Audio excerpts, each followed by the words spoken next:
Today, I want to talk about Back to the Future, Part 2.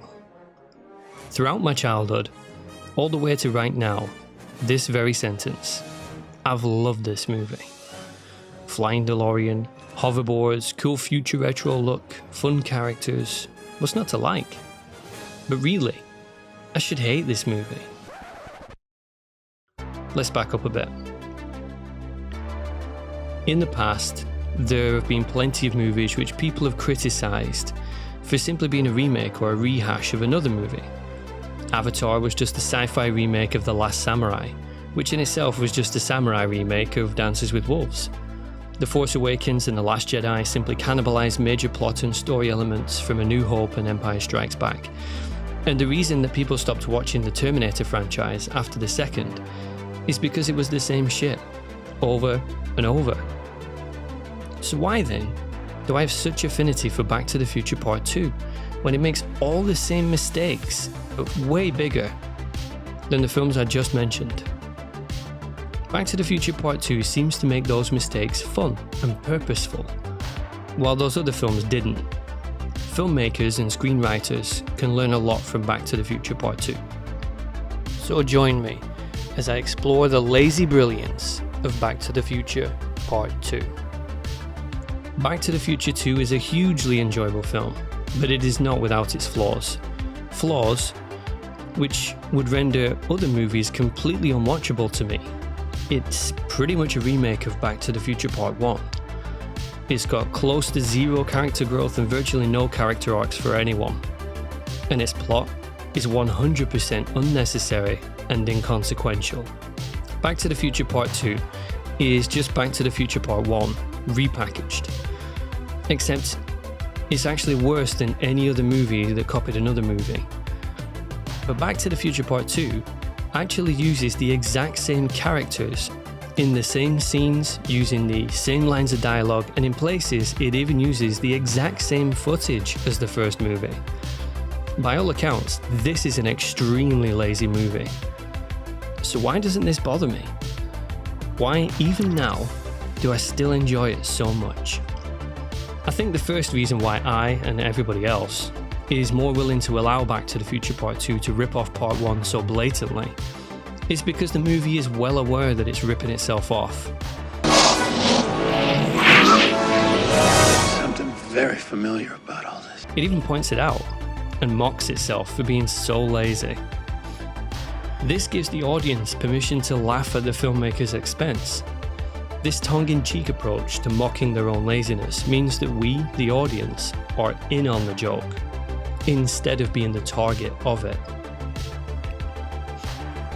The second thing the movie achieves extremely well is the strategic use of nostalgia, for both the original movie and for pop culture too. It cleverly uses things from the real 1980s to create a nostalgic feeling towards the future that it creates. Things like Michael Jackson, Jaws, 80s themed cafes and light gun video arcade games help to create a strong feeling of familiarity. And we humans love things that feel and look familiar. This is reinforced and repeated by recycling the first movie into this movie. It's given us the same things that we loved about the first film and from reality, but just making it a bit quirkier, and then letting us laugh at how absurd and lazy it all is. I'd be pissed off if it wasn't such a well-planned and well-executed piece of emotional manipulation. The movie has two premises, which are neatly separated into the two halves of the movie. The first is to ensure that a future event doesn't happen, and the second is to ensure that a past event does, again. Now, ignoring the future event because it's actually pointless, and focusing just on the past event, Marty's goal is to ensure the events of Part 1 happen exactly as they did in Part 1. This goal actually prevents any level of character growth, as this intrinsically puts Marty back into the exact same place at the end of this movie that he was at the start of this movie. The reason why the lack of character growth feels like it doesn't matter is because Marty is such a likable character. At the start of the movie, he's exactly the kind of character that we want him to be, the character that we grew to love by the end of Part 1. He's happy, his family is fixed, and Doc is off having adventures through time. We want to see Marty in this position because we like him, so by the end of the film, we're hoping to see this restored. So even though it means no growth whatsoever, the writer has identified the fact that we don't want Marty to change, and creates a lazy story whereby we can spend another movie going on adventures with him and still end up in the exact same place with the same character that we loved. Secondly, this movie is more about the ride than the result. It very shrewdly utilises our familiarity with the first movie's end and consequences to make us forget that we're actually rooting for the entire movie to be rendered moot.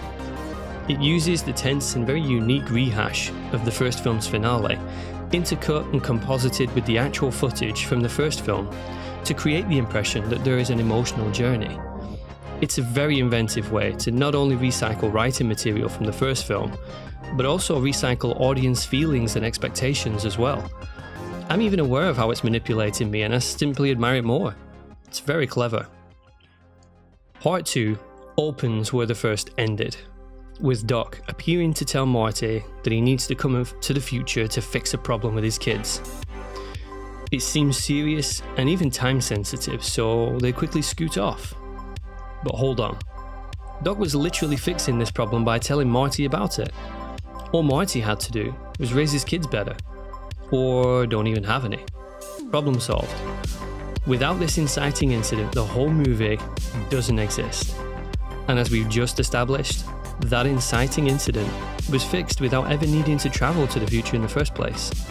The entire movie is literally the most pointless movie ever created. But here's the brilliant part. Because Part 2 utilises so much of Part 1, you don't need to see Part 1 in order to understand Part 2. This is repeated again in Part 3, which doesn't need knowledge of Parts 1 and 2 to understand it because it again recycles things from both movies. These movies can all be watched as standalone movies, but they also each add layers to the other films, with the references and callbacks to various scenes or events. So when watched as part of a series, each movie becomes a fun alternate perspective of the others, without ever really adding much that's truly new. If Part 2 had followed on from Part 1 and actually been consequential, instead of just repeating most of it, then it couldn't be viewed as a standalone movie, and you'd need to know knowledge of Part 1 to make sense of Part 2. Part 3 does the exact same. In fact, if you watch these movies in any order, not only do they still make sense, but they actually kind of work as a quirky parallel universe look at how the series would be if the events had actually happened in a different order. It's possibly the one occasion where the banality and pointlessness of time travel narratives has been used to its full advantage. This essay was such a journey of realization for me. I am not a fan of time travel stories because they often lack tension.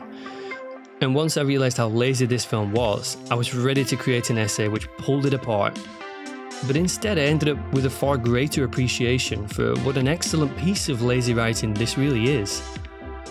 I hope that you've all enjoyed this essay and that I've been able to give your brain a fresh take on the series and deepen your understanding of it and its writing mechanics. I'd like to say a huge thanks to each and every person that's been supporting this channel. You guys are truly awesome, and the response I've had has been equal parts surprising and humbling. If you're not already a subscriber, then please hit the subscribe button, as I'd love to entertain you some more. At the very least, hit the little thumbs up button and tell me what you think in the comment section. Thanks again guys, I really appreciate it, and I'll catch you all on the next episode.